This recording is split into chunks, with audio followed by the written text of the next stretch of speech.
Assalamualaikum warahmatullahi wabarakatuh.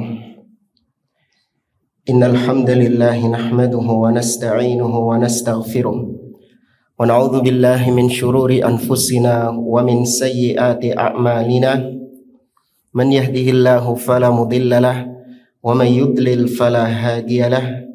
Wa ashhadu an la ilaha illallah wahdahu la syarika lahu wa ashhadu anna Muhammadan abduhu wa rasuluh. Ya ayyuhalladzina amanu taqullaha haqqa tuqatih wa la tamutunna illa wa antum muslimun. Ya ayyuhan nasu taqu rabbakumul ladzi khalaqakum min nafsin wahidah wa khalaqa minha zawjaha wa batha minhuma rijalan katsiran wa nisaa'a wattaqullaha alladzi tasaaluna bihi wal arham innallaha kana 'alaikum raqiba. Ya ayyuhalladzina amanu taqullaha wa qulu qawlan sadida yuslih lakum a'malakum wa yaghfir lakum dhunubakum wa may yuti'illaha wa rasulahu faqad faza fawzan 'azima. Amma ba'd. Fa inna asdaqal hadithi kitabullah wa khairal hadi hadi Muhammadin sallallahu alaihi wasallam wa syarrul umuri muhdatsatuha wa kullu muhdatsatin bid'ah wa kulla bid'atin dhalalah wa kulla dhalalatin finnar. Ikhwani fillah wa akhwati, para hadirin dan hadirat rahimani wa rahimakumullah. Alhamdulillah, segala puji bagi Allah Subhanahu wa taala yang mempertemukan kita kembali di majelis ini dalam kajian kitab Masailul Jahiliyah oleh Al-Imam Muhammad bin Abdul Wahhab At-Tamimi rahimahullahu taala dengan syarah atau penjelasan dari Asy-Syaikh Shalih bin Fauzan Al-Fauzan hafizahullahu ta'ala. Kata beliau, Allah mengatakan tentang mereka, nahnu aktsaru amwala wa aulada wa ma nahnu bimu'adzabin. Kita ini, ya kata orang-orang yang kaya di antara mereka, kita ini adalah orang-orang yang diberikan banyak harta dan diberikan banyak keturunan. Apa kesimpulannya? Wa ma nahnu bimu'adzabin. Maka pasti di akhirat kami enggak akan diazab. Kami enggak akan disiksa. Unang dunya wae uripe enak kok. Ya kan, di dunia saja kita diberikan kenikmatan, apalagi di akhirat. Ya, maka mereka tertipu dengan kenikmatan-kenikmatan dunia itu. Tapi untuk lebih jelasnya kita baca syarah dari Syekh Shalih Al-Fauzan hafizahullahu taala. Kata beliau, ahlul jahiliyati ya'tabiruna i'ta'ahum al-aulad wal amwal min karamihim 'ala Allah azza wa jalla. Orang-orang jahiliyah, mereka menganggap nikmat Allah kepada mereka seperti nikmat harta atau nikmat diberikan keturunan, itu termasuk di antara kemurahan Allah, kedermawanan Allah atas mereka. Wa annallaha la yu'adzibuhum, dan itu semua menunjukkan bahwa Allah tidak akan menyiksa mereka di akhirat kelak. Ya, tidak akan memberikan azab kepada mereka di akhirat kelak. Allah berfirman tadi dalam surah Saba, wa qalu nahnu aktsaru amwala wa aulada wa ma nahnu bimu'adzabin. Dan mereka berkata, kami diberikan banyak atau lebih banyak harta kami dan lebih banyak anak keturunan kami, nikmat harta dan nikmat keturunan. Ya, wa ma nahnu bimu'adzabin, maka tentu kami tidak akan diazab. Qul, katakan wahai Muhammad, inna rabbi yabsutur rizqa liman yasha. Sesungguhnya Rabbku itu memberikan rizki kepada siapapun yang Dia kehendaki. Wa yaqdir, dan juga menyempitkan rizki kepada siapa yang Dia kehendaki. Walakinna aktsaron nasi la ya'lamun. Namun kebanyakan manusia tidak mengetahuinya. Yang mereka tahu kalau Allah berikan rizki berarti Allah cinta, berarti Allah ridho. Kalau Allah tidak berikan rizki, Allah tidak berikan dunia, Allah enggak cinta, enggak ridho. Padahal enggak. Kata Allah, katakan wahai Muhammad, sesungguhnya Rabbku Allah memberikan dunia, memberikan rizki kepada siapa yang Dia kehendaki dan menyempitkan rizki kepada siapa yang Dia kehendaki. Terserah Allah. Allah memiliki hikmah. Terkadang seorang yang Allah cintai, Allah jadikan rizkinya lapang, tapi terkadang Allah jadikan rizki mereka sempit. Sebaliknya, orang yang dimurkai Allah, terkadang Allah jadikan rizkinya lapang, dan terkadang Allah jadikan rizkinya sempit. Artinya rizki dunia tidak ada kaitannya sama sekali dengan kesolehan seseorang atau kemaksiatan seseorang. Tidak ada kaitannya sama sekali dengan Allah cinta atau Allah benci.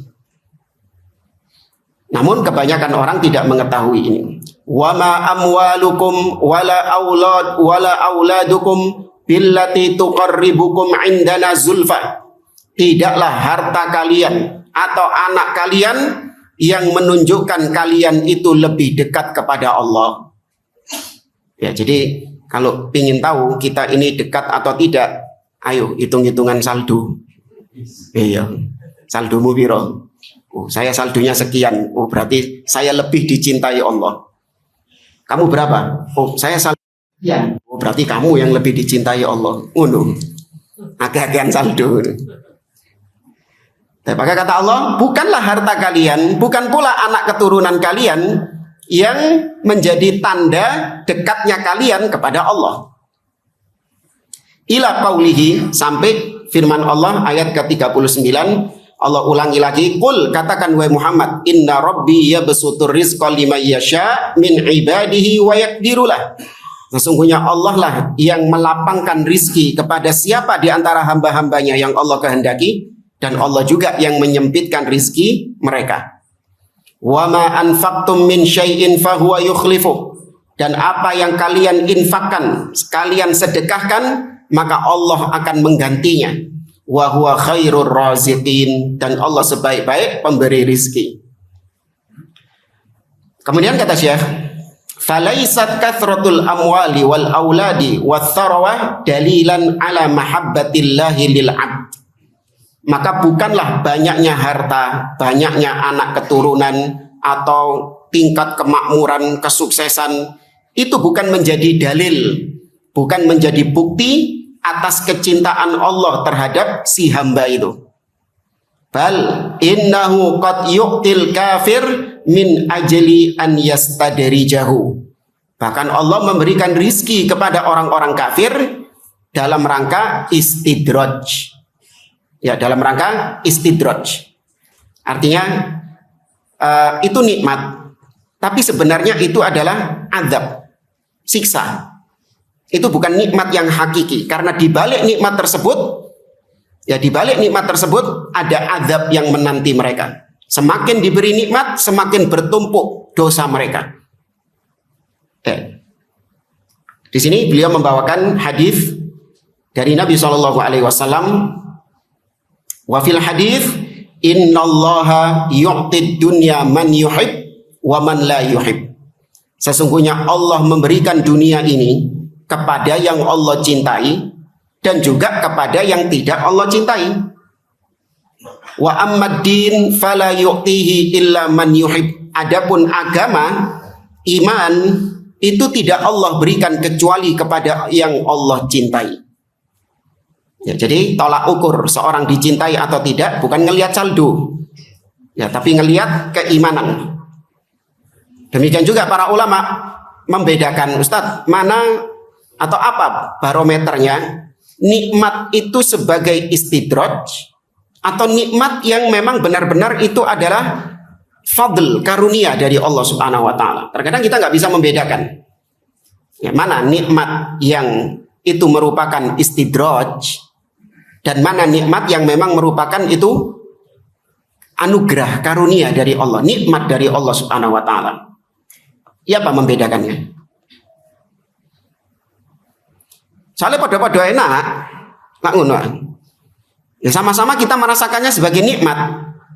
Tapi apakah itu istidraj, nikmat yang berbalut azab yang berbalut nikmat, atau memang itu adalah nikmat murni Allah Subhanahu wa taala memberikan nikmat anugerah, fadl kepada hambanya? Apa tolak ukur pembedanya? Iya. Kalau ternyata nikmat tersebut membawa orangnya kepada kemaksiatan, membawa orangnya kepada kekufuran, semakin dia jauh dari Allah, maka itu adalah istidraj. Tapi sebaliknya, tatkala nikmat tersebut semakin mendekatkannya kepada Allah, maka ini adalah nikmat dari Allah. Allah berfirman di dalam surah Al-An'am ayat 44, "Falamma nasu ma dzukiru bihi fatahna 'alaihim abwaaba kulli syai'in hatta idza farihu bima utu akhadnahum baghtatan fa idza hum mublisun."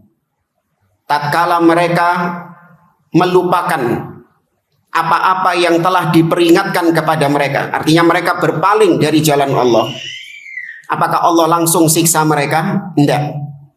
Nah, kalau setiap orang yang berpaling dari jalan Allah langsung Allah siksa mereka, ya, maka tidak ada orang kufur, tidak ada orang maksiat, semuanya beriman.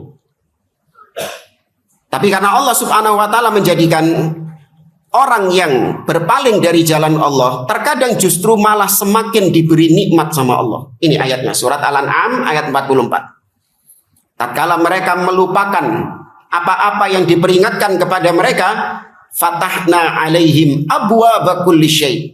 Kami akan bukakan bagi mereka pintu-pintu kenikmatan dari segala penjuru. Jadi tambah kufur, tambah diberi nikmat.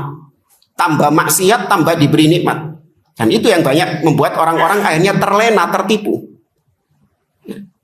Mereka mengatakan, aku gak sholat juga apa-apa, malah tambah sugih. Kon sing sholat yo ngono-ngono tok kan. Ya. Ramadan. Saya tiap Ramadan gak pernah puasa. Ya. Tapi ya saya sehat.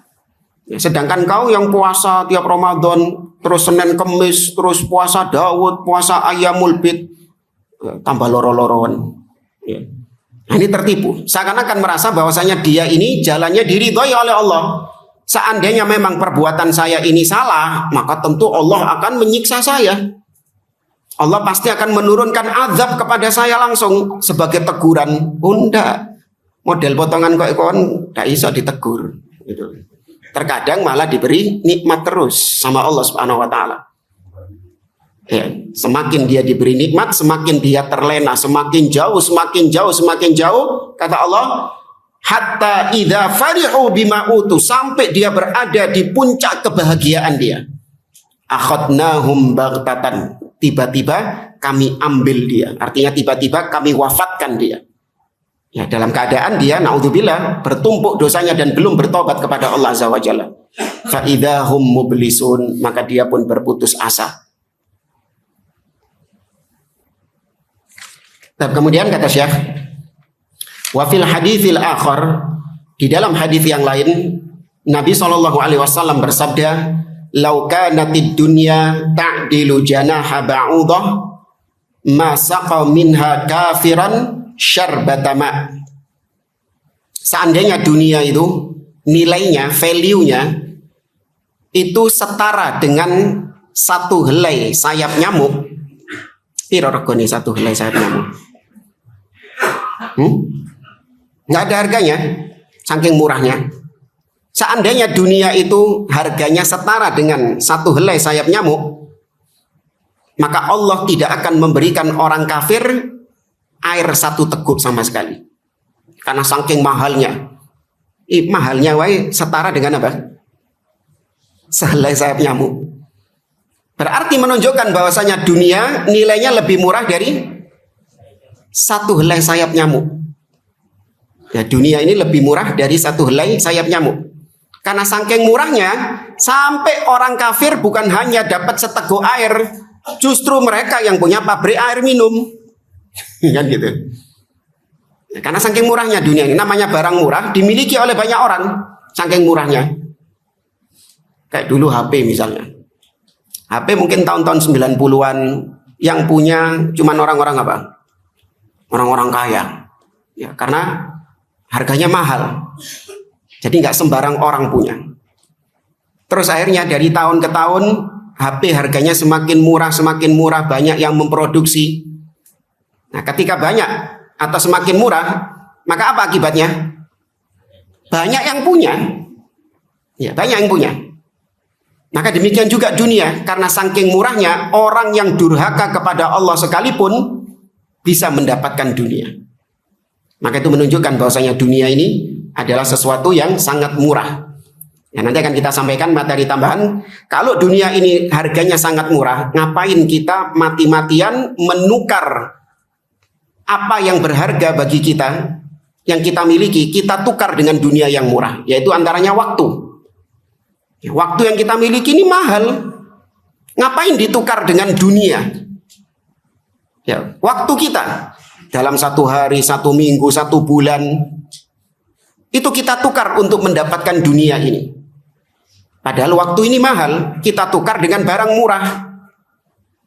Atau misalnya keimanan kita, agama kita, din, tauhid kita ditukar dengan dunia.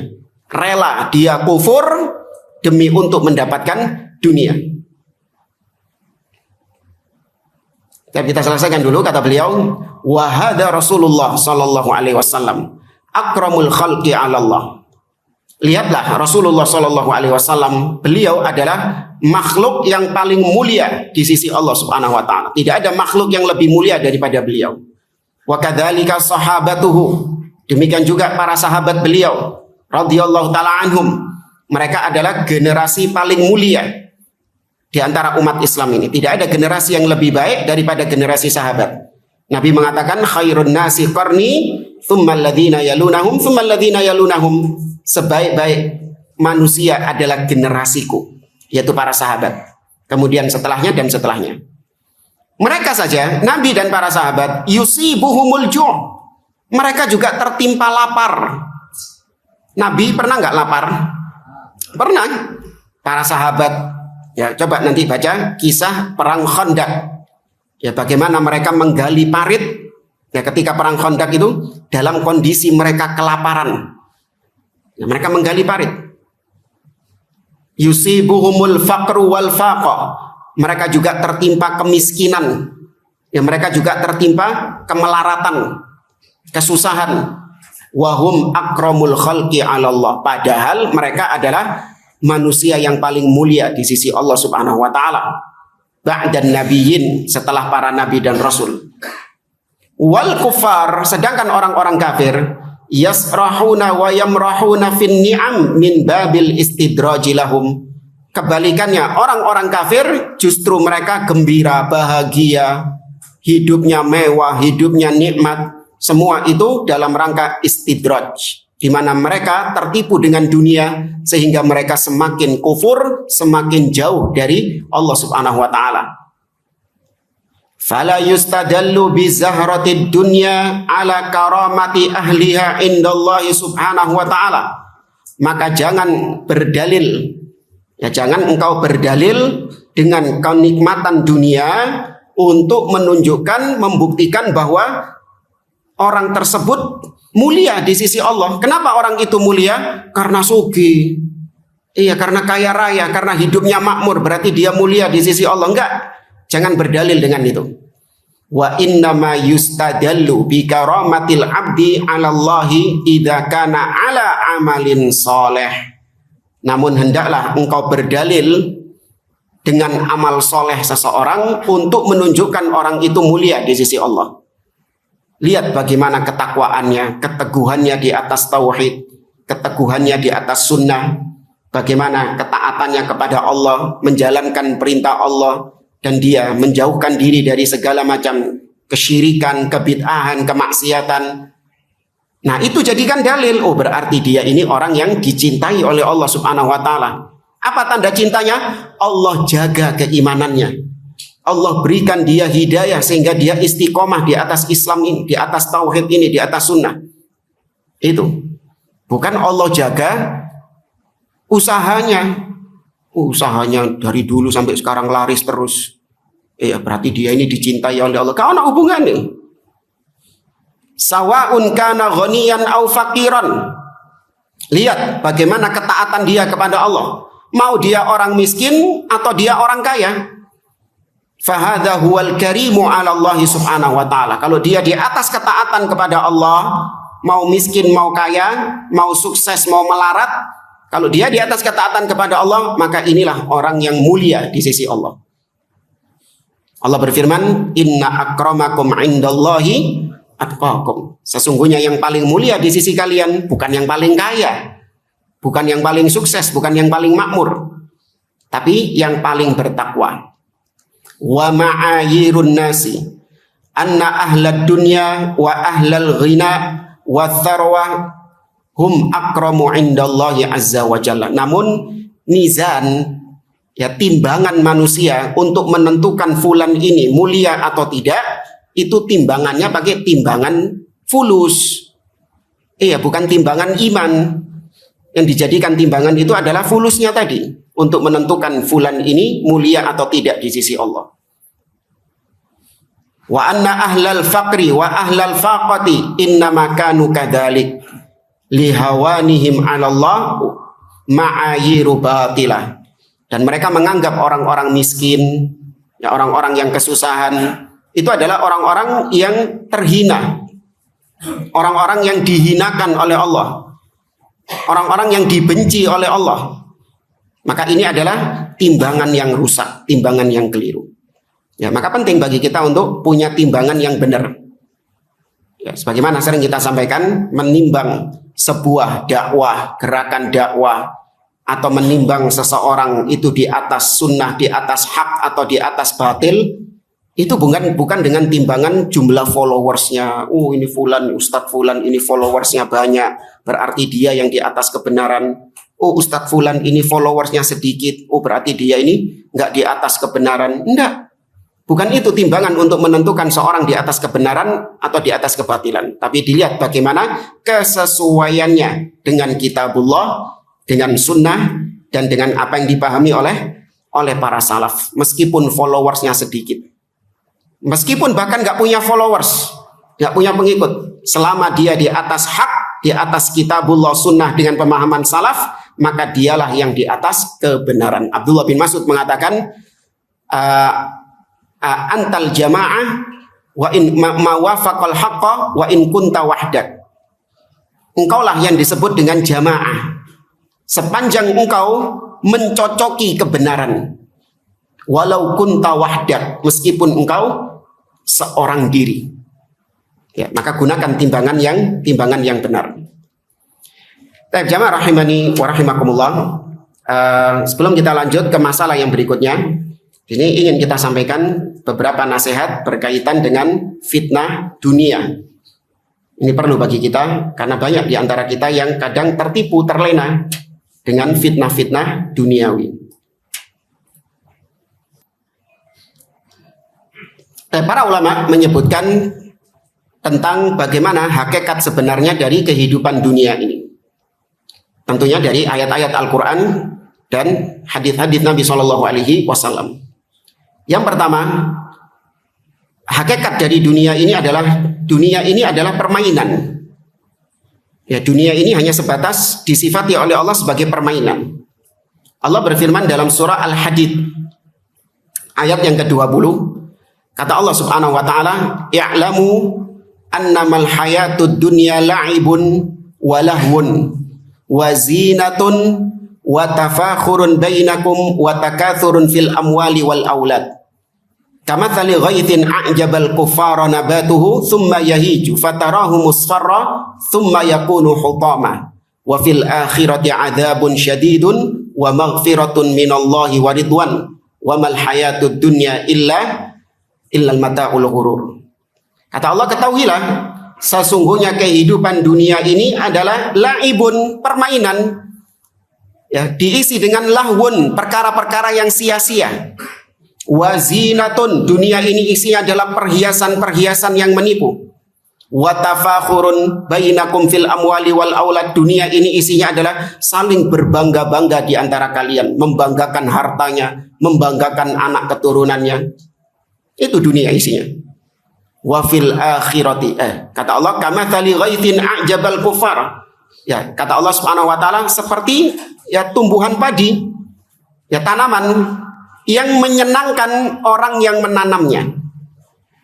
Tapi ternyata tanaman ini hanya sebentar dalam keadaan hijau, dalam keadaan segar. Karena nggak lama kemudian tanaman ini menjadi kuning, menjadi layu, kemudian apa? Hancur. Tsumma yakunu hutama, kemudian hancur tanaman ini. Apalagi sekarang musim panas ini, kita melihat tanaman-tanaman kuning semua hancur semuanya. Cepat itu, dari hijau jadi kuning itu cepat. Ya, maka demikian kehidupan dunia cepat mengalami perubahan-perubahan. Adapun di akhirat hanya ada dua pilihan kata Allah. Adzabun syadid, siksa yang pedih, atau wa maghfiratun minallahi wa ridwan, ampunan dan ridha Allah Subhanahu wa taala. Dan tidaklah kehidupan dunia ini adalah kesenangan yang menipu. Ya, dunia ini adalah kesenangan yang menipu. Seorang ulama tabi'in yang bernama Al-Imam Al-Hasan Al-Basri rahimahullah ta'ala, beliau mengatakan, ma'ajibtu min syai'in ka'ajabi min rajulin la yahsabu hubbad dunya minal kabair. Aku nggak pernah heran seperti herannya aku terhadap seseorang yang dia tidak menganggap bahwa cinta dunia bukan termasuk dosa besar. Ya, cinta dunia bukan termasuk dosa besar. Aku heran ada orang ngomong kayak gitu itu, kata Imam Hasanul Basri. Wahimullah, inna hubbaha min akbaril kabair. Demi Allah, sesungguhnya cinta dunia itu adalah dosa besar yang paling besar. Dan sebagian antum heran tuh. Selama ini kita diajari dosa besar yang paling besar apa? Syirik. Kok bisa cinta dunia dikatakan sebagai dosa besar yang paling besar? Ada yang tahu jawabannya?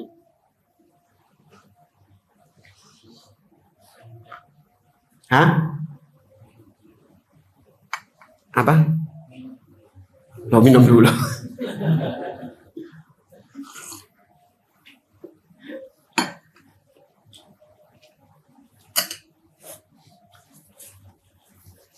Dia mengatakan, wahal tatasya'abul kabair illa min ajliha.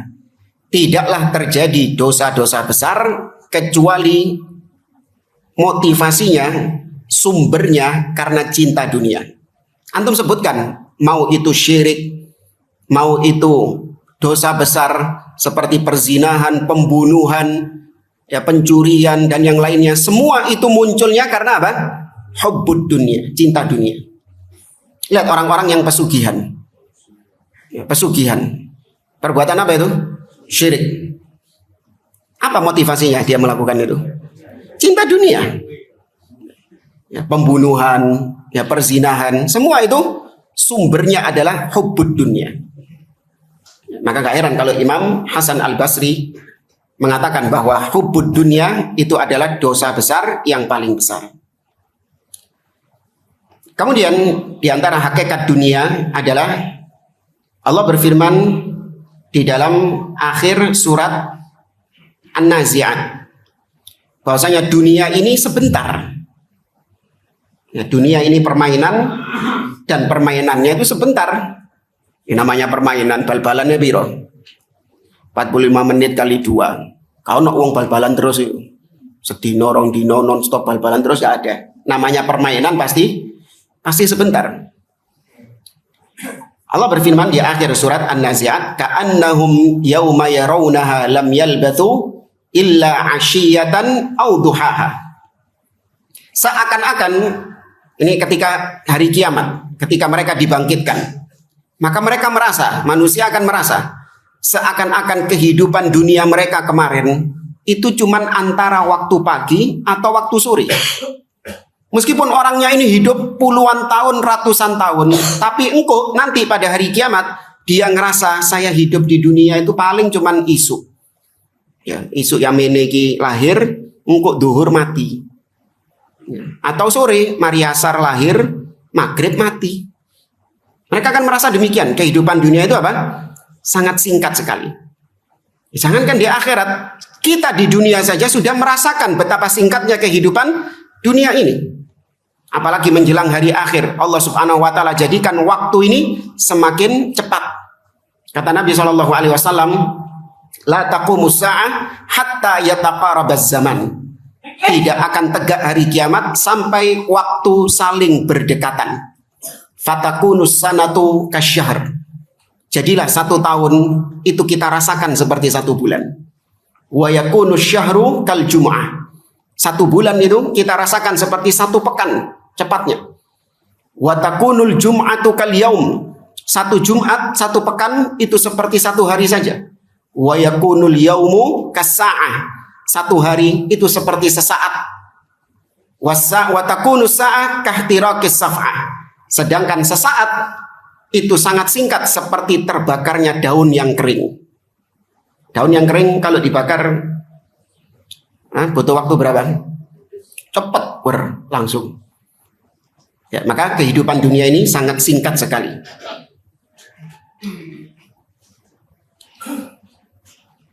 Apalagi Nabi SAW bersabda, a'maru ummati ma baina sittin ila sab'in wa qalilun may yajuzu dzalik.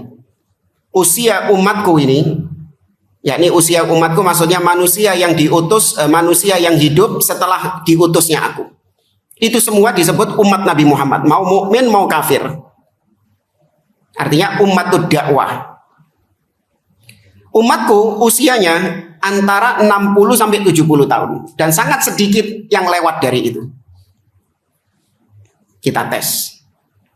Yang usianya 60 enggak ada.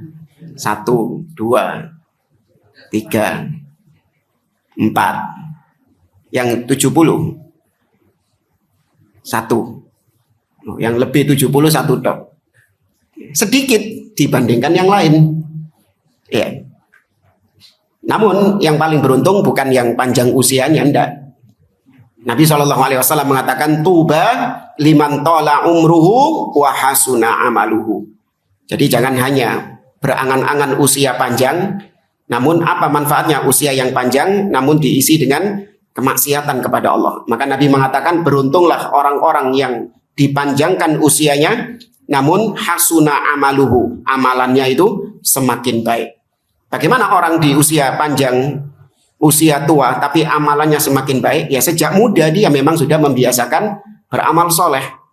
Kelak ketika tua itu menjadi kebiasaan dia. Al-insan yamutu ala makana alaihi. Manusia itu akan mati sesuai dengan kebiasaannya. Ya, apa kebiasaan yang kita lakukan ketika masih muda itu akan terbawa ketika tua. Maka masih muda usahakan untuk membiasakan dengan ketaatan-ketaatan kepada Allah Azza wa Jalla. Kemudian yang berikutnya, di antara hakikat dunia, bahwasanya dunia ini tadi seperti yang Allah sebutkan di surat Al-Hadid, cepat berganti kondisi. Tadi diibaratkan seperti tanaman yang hijau, nggak lama kemudian jadi kuning, nggak lama kemudian kering, nggak lama kemudian hancur. Nah setelah hancur, nggak lama kemudian Allah turunkan air, kemudian apa? Tumbuh lagi. Ini kehidupan dunia gampang cepat berubah-ubah. Apa bahasa ininya? Fluktuatif.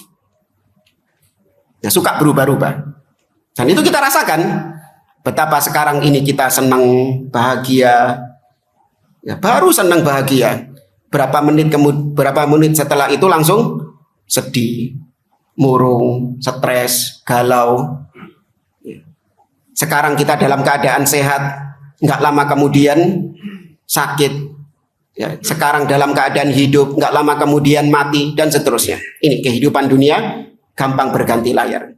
Sekarang di atas kekayaan, kemakmuran, nggak lama kemudian jatuh miskin. Ya, orang yang miskin nggak lama kemudian dia jadi sukses. Ini berubah-ubah. Berbeda dengan akhirat. Ya, kalau akhirat kondisinya tetap.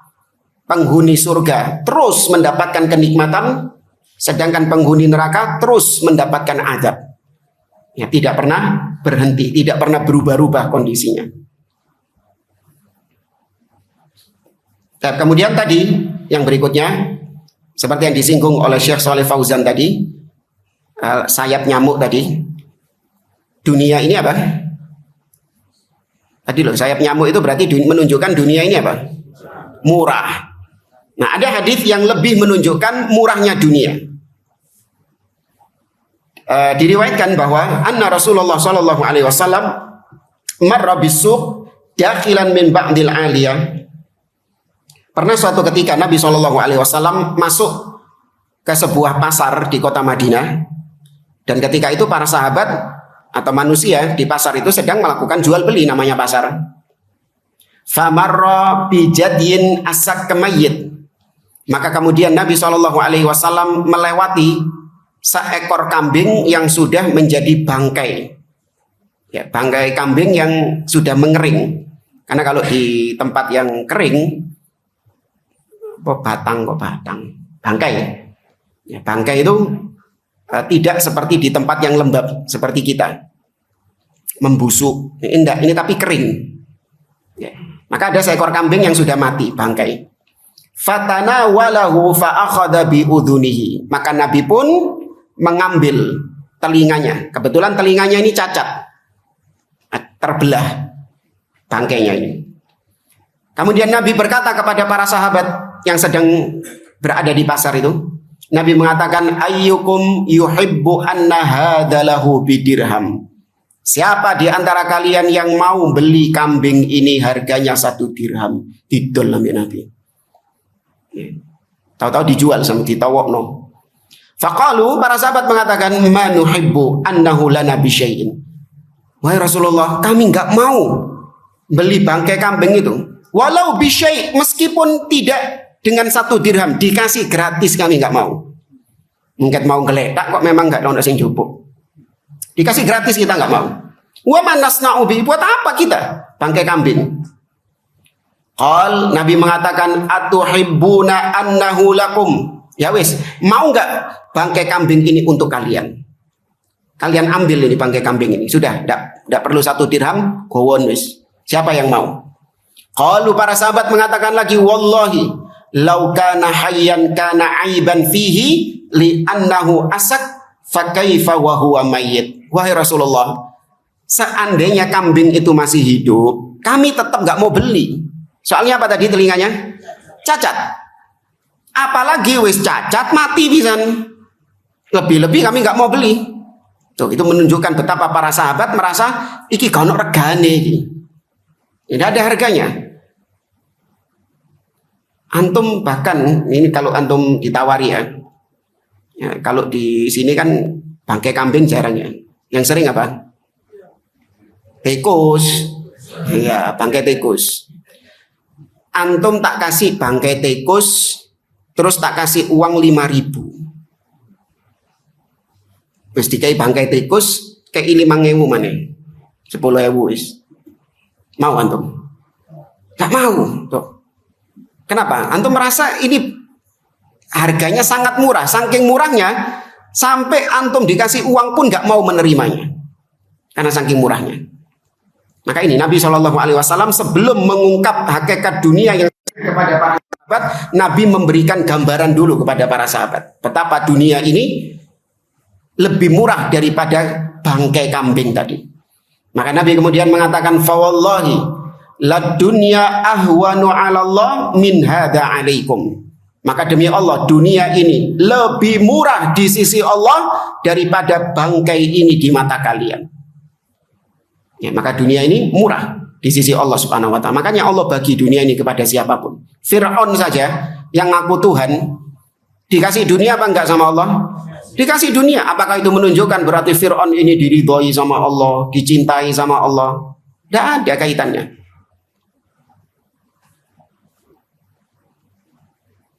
Kemudian yang berikutnya,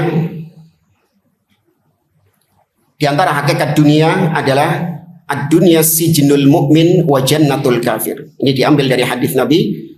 Hakikat dunia adalah dunia itu penjara bagi orang-orang yang beriman dan surga bagi orang-orang kafir. Itu dunia.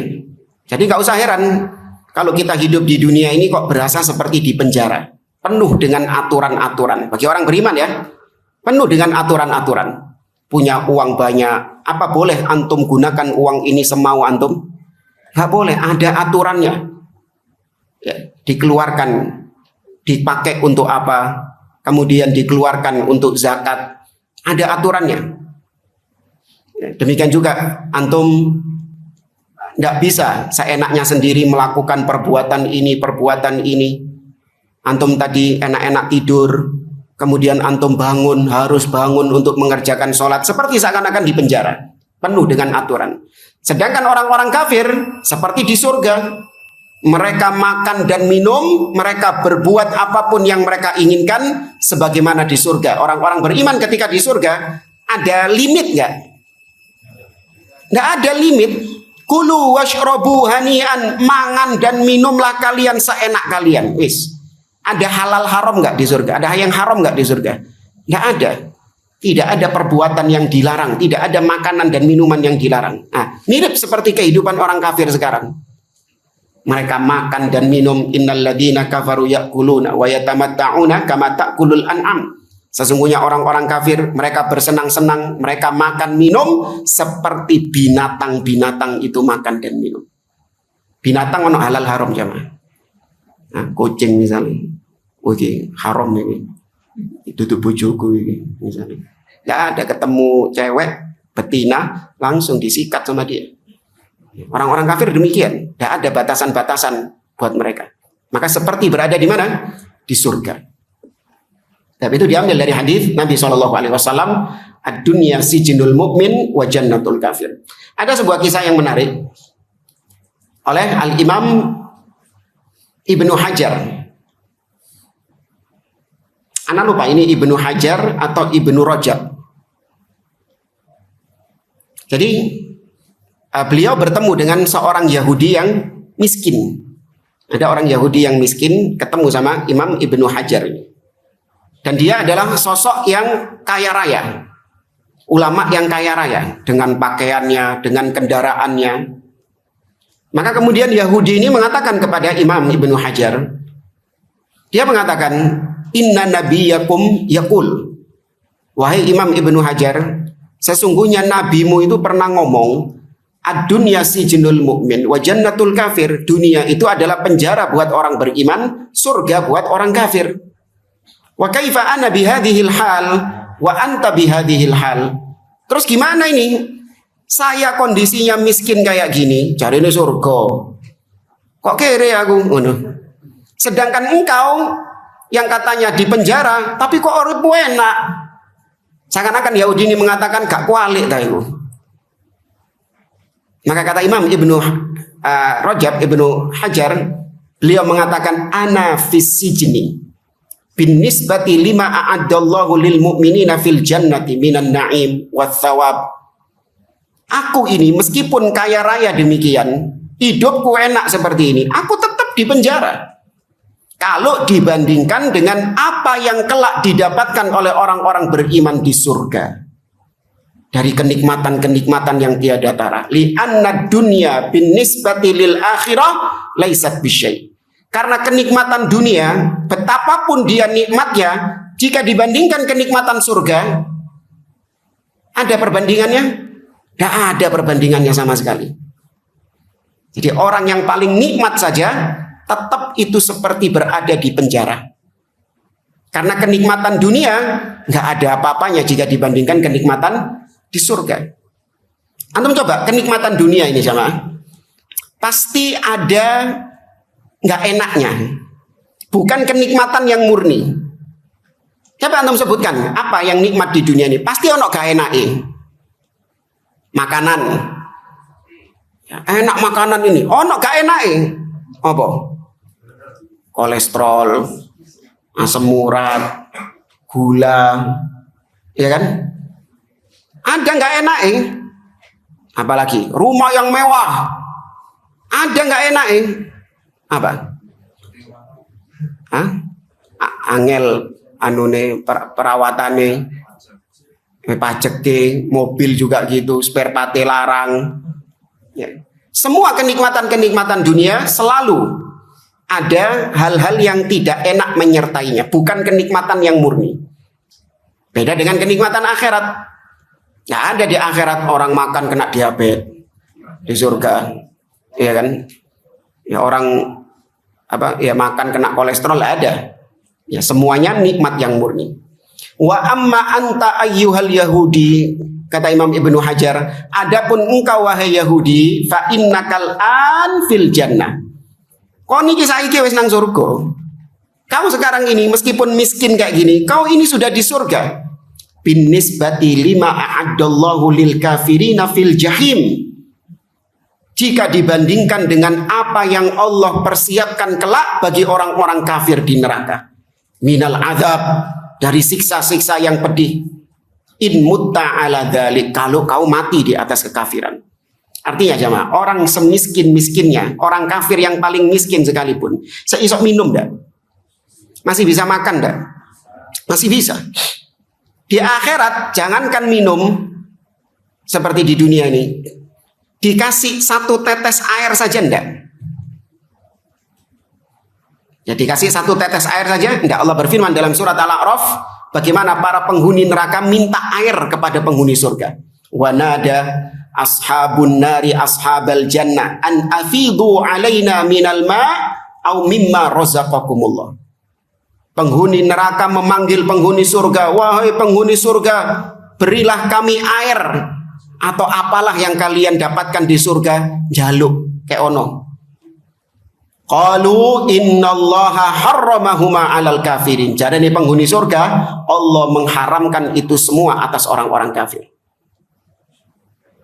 Allah berfirman di surat Al-Kahfi, Qulil haqqu min rabbikum faman syaa'a falyu'min wa man syaa'a falyakfur inna a'tadna lidh-dhalimina naran ahata bihim suradiquha wa iyastaghitsu yughatsu bima'in kal muhli yashwil wujuh. Ketika mereka minta air, maka mereka diberi air yang mendidih, yang seperti timah, yang bisa melepuhkan wajah mereka. Durung diombe sean. Dicedek notok air sudah membuat wajah mereka meleleh. Itu yang diminum sama mereka. Ada ndak orang kafir di dunia ini minum kayak gitu sekarang? Nggak ada. Mereka masih bisa minum. Jadi meskipun miskin, mereka masih bisa minum. Ya, akhirnya singkatnya orang Yahudi ini masuk Islam. Ya, karena sebenarnya dia tahu ilmu, namun dia tidak mau mengamalkannya. Tapi karena diberikan perbandingan seperti itu oleh Imam Ibnu Rajab, iya rugi aku nang dunia wis kere, nang akhirat luwe kere mana, tambah melarat mana, mending kere nang dunia wis. Jamaah rahimani wa rahimakumullah. Kemudian para ulama memberikan nasihat bagaimana seharusnya kita menyikapi dunia ini. Setelah kita tahu sebagian dari hakikat dunia, agar kita tidak terlena, tertipu dengan dunia ini, lantas bagaimana kita menyikapi dunia ini? Maka Nabi SAW memberikan tips agar kita memposisikan diri seperti seorang yang sedang merantau. Ya, seperti orang yang sedang merantau. Jadi kan pola pikir kita hidup di dunia ini seperti orang yang sedang merantau. Nabi mengatakan kun fid dunya ka'annaka gharibun aw 'abiru sabil. Jadilah engkau di dunia ini seperti orang yang asing di tempat yang asing, di tempat perantauan. Aw 'abiru sabil, atau orang yang sedang melintas. Ya, orang yang sedang melakukan perjalanan kemudian melintas di suatu tempat, ya dia melanjutkan perjalanan. Nggak mandek di tempat itu. Antum kalau ke rest area, mandek di rest area berapa lama? Ya, sebentar. Setelah itu apakah antum enak rest areanya ya? Tak ngurip kene wis. Tidak ada orang kayak gitu. Tak pindah kene, enggak. Kau lanjutkan perjalananmu kemana? Mau ke Jakarta, lanjutkan ke Jakarta. Nggak ada orang dekem di rest area terus, tidak ada. Seperti perantau. Maksudnya adalah orang perantau yang cerdas adalah seorang yang dia itu hidup di negeri perantauan dengan sederhana. Cukup bagi saya apa yang bisa saya manfaatkan di tempat perantauan ini, meskipun sederhana, ya rumahnya kecil mungkin di tempat perantauannya, kendaraannya biasa saja, atau bahkan nggak punya kendaraan, makannya juga biasa. Tapi setiap mendapatkan hasil dari kerja di perantauan, itu dia gunakan untuk negeri asalnya. Misalnya ada orang kerja di Saudi. Di Saudi dia hidup di tempat kontrakan yang kecil. Kecil dia kontrakannya. rumahnya, tempat tinggalnya. Kemana-mana jalan kaki, nggak punya kendaraan, sederhana hidupnya. Tapi apa? Begitu dapat gaji, maka langsung dikirim Indonesia. Ya, bangun rumah, ya, buka usaha, apalagi, Rabi mana? Mesti antum ya. Di sana nggak apa-apa, saya hidup sederhana. Di Saudi nggak apa-apa, saya rumahnya kecil, kendaraan nggak punya, nggak apa-apa. Kenapa? Dia punya pola pikir seperti itu. Gak suwe aku nang kene iki.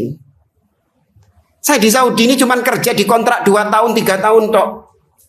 Mari ini tak tinggal ini.